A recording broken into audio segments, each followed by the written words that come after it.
Jumpa lagi di Mix Channel Indonesia. Pada akhir 1940-an, dunia baru saja keluar dari salah satu periode paling gelap dalam sejarah manusia. Perang Dunia Kedua berakhir. Kamp konsentrasi Nazi dibuka. Dunia menyaksikan langsung bagaimana ilmu pengetahuan bisa berubah menjadi alat penyiksaan ketika etika diabaikan. Awal sebuah eksperimen rahasia. Antara tahun 1946 hingga 1948, sebuah proyek penelitian medis dijalankan di Guatemala. Secara administratif, proyek ini berada di bawah US Public Health Service, Lembaga Kesehatan Federal Amerika Serikat, dengan dukungan berbagai institusi medis dan militer. Tujuan resmi yang tertulis di dokumen internal terdengar ilmiah dan mulia. Meneliti apakah penisilin, obat yang saat itu dianggap revolusioner, dapat digunakan untuk mencegah dan mengobati penyakit menular seksual, khususnya sifilis dan gonore. Lebih dari 1.300 orang dijadikan subjek eksperimen. Mereka bukan relawan. Mereka tidak pernah menandatangani persetujuan. Banyak dari mereka bahkan tidak tahu apa itu sifilis. Korban berasal dari kelompok paling rentan seperti tahanan penjara tentara berpangkat rendah, pasien rumah sakit jiwa, warga sipil miskin. Mereka dipilih bukan karena cocok secara medis, tapi karena mudah dikendalikan, minim perlindungan hukum, dan kecil kemungkinan bersuara. Dokumen yang kemudian dibuka menunjukkan bahwa para peneliti secara sadar mendiskusikan kelemahan regulasi Guatemala sebagai alasan pemilihan lokasi. Dalam bahasa sederhananya, eksperimen seperti ini tidak akan lolos jika dilakukan di Amerika Serikat.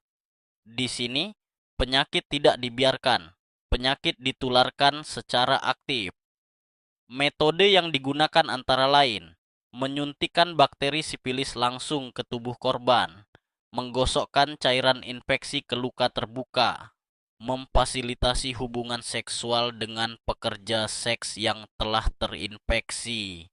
Semua ini dilakukan tanpa penjelasan, tanpa persetujuan, tanpa pilihan. Beberapa korban memang diberi penisilin. Banyak juga yang tidak pernah mendapatkan pengobatan lengkap karena fokus penelitian bukan menyembuhkan, melainkan mengamati. Para korban tidak diperlakukan sebagai pasien.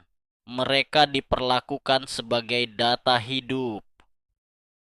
Salah satu tokoh kunci dalam eksperimen ini adalah John Charles Kettler, seorang dokter dan peneliti medis Amerika.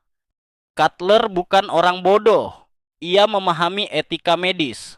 Ia tahu eksperimen ini melanggar prinsip dasar kedokteran. Dokumen internal menunjukkan bahwa para peneliti menyadari sepenuhnya bahwa apa yang mereka lakukan tidak akan pernah mendapat persetujuan publik. Namun, eksperimen tetap berjalan. Artinya, ini bukan keputusan satu orang gila. Ini adalah keputusan sistemik. Dengan kata lain, mereka tahu ini salah. Namun, eksperimen tetap dilakukan secara diam-diam, jauh dari sorotan. Setelah tahun 1948, proyek ini dihentikan. Tidak ada laporan publik, tidak ada konferensi pers, tidak ada pengadilan. Dokumen-dokumen eksperimen ini diklasifikasikan, disimpan di arsip, tidak pernah dibahas di jurnal medis besar. Para korban kembali ke kehidupan mereka, banyak dengan penyakit yang tidak pernah mereka pahami. Sebagian menularkan kepada pasangan dan anak, sebagian meninggal tanpa tahu bahwa penderitaan mereka adalah bagian dari eksperimen negara asing. Baru pada tahun 2010, Seorang sejarawan medis menemukan arsip lama yang menjelaskan detail eksperimen ini. Fakta-fakta yang muncul terlalu jelas untuk dibantah.